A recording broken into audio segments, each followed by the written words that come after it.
ሰላም ጤና ይስጥልን ውድ የአሮማ ሚዲያ ቤተሰቦቻችን፣ የሰዓቱን ዜናዎች እንደሚከተለው እናቀርባለን። አብራችሁን ቆዩ።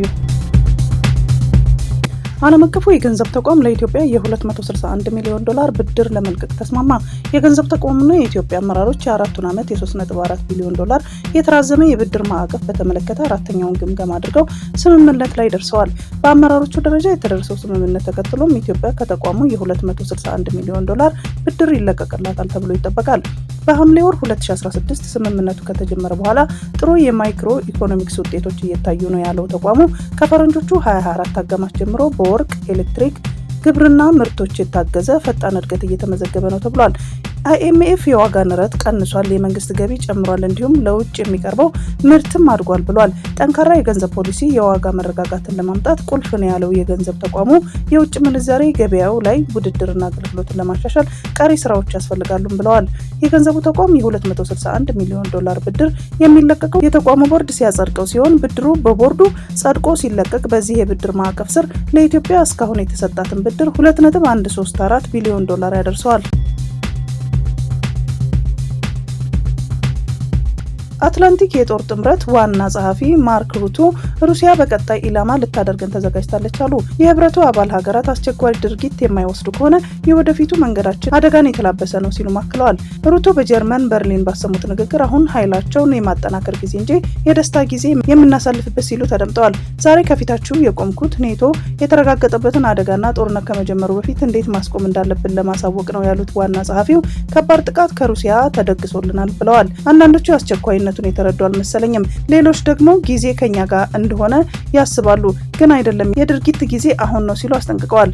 ኔቶ ሩሲያ ጦርነት ከጀመረች አንስቶ ከዩክሬን ጎን በመሰለፍ አጋርነቱን በማሳየት ሩሲያ ቁጣዋን ስትገልጽ መቆየቷ ይታወሳል። የቡልጋሪያው ጠቅላይ ሚኒስትር መንግስታቸውን ስልጣን መልቀቁን አስታወቁ።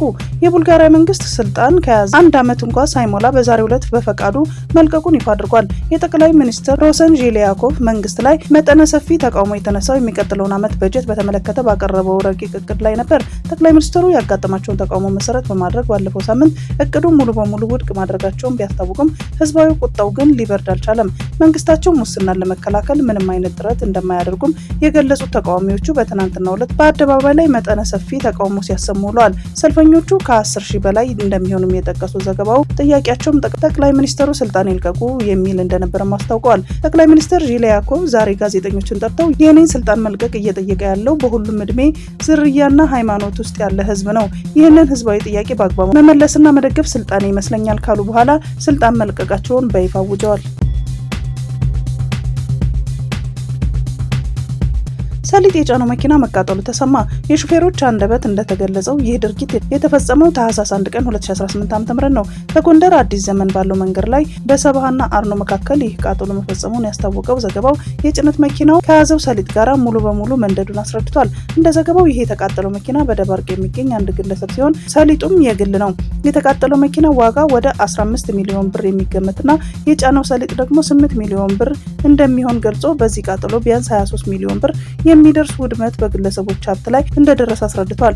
ይህ መንገድ ማለትም ከአዲስ ዘመን እስከ ጎንደር ያለው ዘራፊ የሞላበት፣ ሹፌር የሚታፈንበትና የሚታገትበት እንዲሁም ጭነት ተራክፎ የሚዘርፍበት ነው ሲሉም ዘገባው አስታውቋል። የዩናይትድ ኪንግደም ጠቅላይ ሚኒስትር ኬር ስታርመር በመንግስታዊ ስልኮች ላይ ቲክቶክ ቢታገድም የቲክቶክ አካውንት ከፍተዋል። በ2023 የወቅቱ የሀገራዊ ጠቅላይ ሚኒስትር የነበሩት ሪሺ ሱናክ ከደህንነት ጋር በተያያዘ ቲክቶክ መንግስታዊ ስልኮች ላይ እንዳይሰራ አግደው ነበር። ቲክቶክ አሁንም በመንግስት ስልኮች ላይ ታግዶ ይቀጥላል ሲባል የጠቅላይ ሚኒስትሩ አካውንት እንዲሰራ የደህንነት መከላከያዎች ተግባራዊ ያደርጋሉ ተብሏል። የጠቅላይ ሚኒስትሩ ቃል አቀባይ የቲክቶክ አካውንት መከፈት ሰፊ ህዝብ ለመድረስ ያስችለዋል ብለዋል። ቲክቶክ በተደጋጋሚ በተለያዩ ምክንያቶች የደህንነት ጥያቄ የሚነሳበትን ሲሆን በዚሁ ጋር በተያያዘ በአሜሪካ ታግዶ እንደነበርና አሁንም ብዙ ክርክሮች በደህንነቱ ዙሪያ እንደሚነሱ ይታወቃል። በጃፓን ቶኪዮ ከተማ ዓለም አቀፍ ሁለንተናዊ የጤና እንክብካቤ ሽፋን ከፍተኛ መድረክ ላይ ኢትዮጵያ ሁለንተናዊ የጤና ሽፋንን ለማረጋገጥ በዓለም አቀፍ ደረጃ በ2030 የተቀመጡ ግቦችን ለማሳካት የሚያግዝ ልምድ ልውውጥ መድረክ የመጀመሪያ ተሳታፊ ሀገር በመሆን ከሌሎች 7 ሀገራት ጋር ተመርጣለች። በዚህ መድረክ ላይ ኢትዮጵያ የማይበገር የጤና ስርዓት ለመዘርጋት የሀገር ውስጥ ምርታማነትን ማስፋትና ዲጂታላይዜሽን ማሳደግና ዘላቂ የጤና ፋይናንስ ስርዓቶችን መዘርጋትን ቅድሚያ በመስጠት እየሰራን እንደሆነና የጤናና ፋይናንስ እንዲሁም ሌሎች ሴክተሮች ትብብር የጤና ሽፋንና ጥራት ለማሳደግ እንዲሁም የዓለም አቀፍ ሁለንተናዊ የጤና ሽፋኖች ግቦችን ወደ ተግባር ለመቀየር ከፍተኛ ሚና እንደሚኖረውም ገልጸዋል። የኢትዮጵያ ፌዴራል ፖሊስ አዶናይ ብርሃነ ኃይለ ሚካኤል የተባለ ተጠርጣሪን በቁጥጥር ስር አውሎ ምርመራ እያጣራ መሆኑን ገለጸ። የኢትዮጵያ ፌዴራል ፖሊስ አዶናይ ብርሃነ ኃይለ ሚካኤል የተባለው ተጠርጣሪ በቁጥጥር ስር አውሎ ምርመራ እያጣራ መሆኑን ገልጿል። አዶናይ ብርሃነ ኃይለ ሚካኤል በቁጥጥር ስር ሊውል የቻለው ከኢትዮጵያ ሕዝብ ባህልና መልካም ስነ ምግባር በተቃራኒ በሕዝብ ዘንድ ተቀባይነት የሌለው አስነዋሪ አለባበስ ለብሰው በአደባባይና በቴሌቪዥን ቀጥታ ስርጭት የታዩ 5 ተጠርጣሪዎች በቁጥጥር ስር በዋሉበት የወንጀል ጉዳይ ጋር በተያያዘ መሆኑን የኢትዮጵያ ፌዴራል ፖሊስ አስታውቋል። እውቅናና ገንዘብ ለማግኘት ብቻ በማሰብ ሚዲያዎችን ኃላፊነት በጎደለው አኳኋን እየተጠቀሙበት በተለይ ወጣቱ ትውልድ በመልካም ስነ ምግባር ተቀርጾ ሀገርን የሚጠቅሙ ተግባራትን እንዳያከናውኑና በተቃራኒ በትውልድ ላይ ርካሽ ባህልን ለመጫን የሚደረገው ተግባር ለመከላከል የኢትዮጵያ ፌዴራል ፖሊስ የጀመረውን ምርመራ አጠናክሮ እንደሚቀጥል አስታውቋል። በኦሮሚያ ክልል ቦረና ዞን ምስራቅ ምዕራብ አካባቢ በሚገኝ 10 ወረዳዎች ከፍተኛ የድርቅ ስጋት ስላለባቸው ጥንቃቄ ሊደረግ ይገባል ሲሉ የክልሉ የአደጋ ስጋትና ምላሽ ቢሮ አሳስቧል።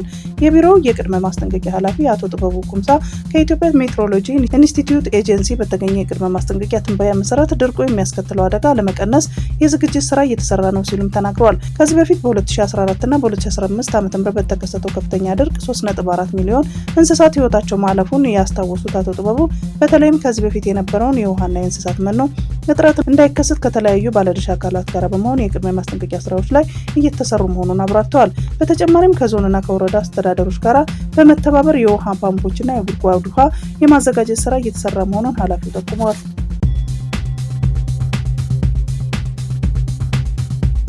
ከቀድሞ ህወሓት ሻዕቢያና ግብጽ ጋር በትብብር የሚፈጸም የጥፋት ተልዕኮ ለአማራ ህዝብም ሆነ ለኢትዮጵያ የሚጠቅም አይደለም ሲሉ የአማራ ፋኖ ህዝባዊ ድርጅት ገለጸ።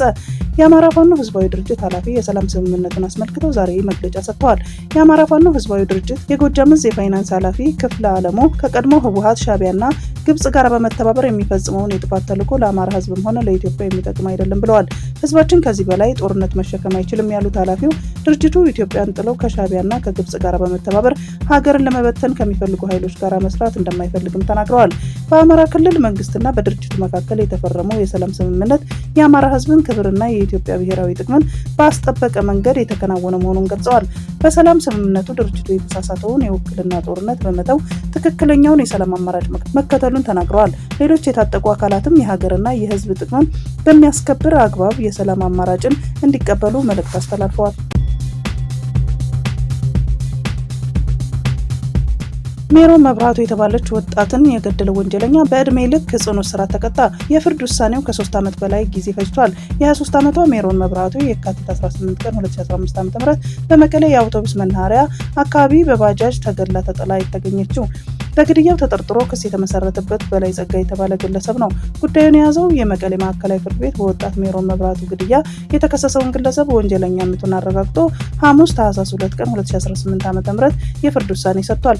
ወንጀለኛው ግለሰብ ግድያውን ጨለማውን ተገን በማድረግ መፈጸሙን የተገለጸ ሲሆን ይህን የጭካኔ ድርጊት አልበቃው ብሎ የፈጸመው እኩይ ተግባሩን ለመደበቅ ጥረት ማድረጉን የፍርድ ቅጣቱን ከባድ አድርጎታል። ፍርድ ቤቱ ግለሰቡን በእድሜ ልክ ጽኑ እስራት እንዲቀጣ ወስኗል። ይህ የፍርድ ውሳኔ የተላለፈው ከ3 ዓመት በላይ ጊዜ ከወሰደ በኋላ ነው። ከሀገራችን ባህልና ወግ ባፈነገጠ መልኩ የማህበራዊ ሚዲያን ሲጠቀሙ የነበሩ ግለሰቦች በቁጥጥር ስር ውለው ምርመራ እየተጠራባቸው መሆኑን የአዲስ አበባ ፖሊስ ጠቅላይ መምሪያ አስታወቀ።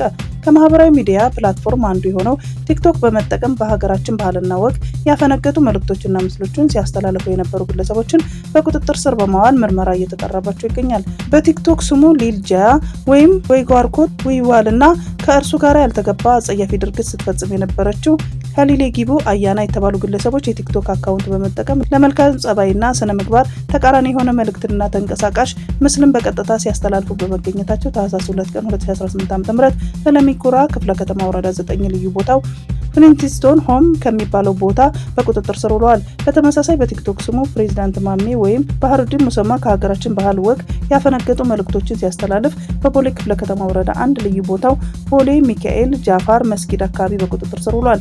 ፖሊስ ማህበራዊ ሚዲያ ለበጎ ተግባርና ትውልድ ለማነጽ መጠቀም ሲገባ ትውልድን ወደ አላስፈላጊ ድርጊት እንዲገባ እያስተማሩና የሚገፋፉ መሰል እኩይ ተግባራትን በሚፈጽሙ ግለሰቦችና ቡድኖች ላይ የሚወስደው ህጋዊ እርምጃ ተጠናክሮ ይቀጥላል ብለዋል።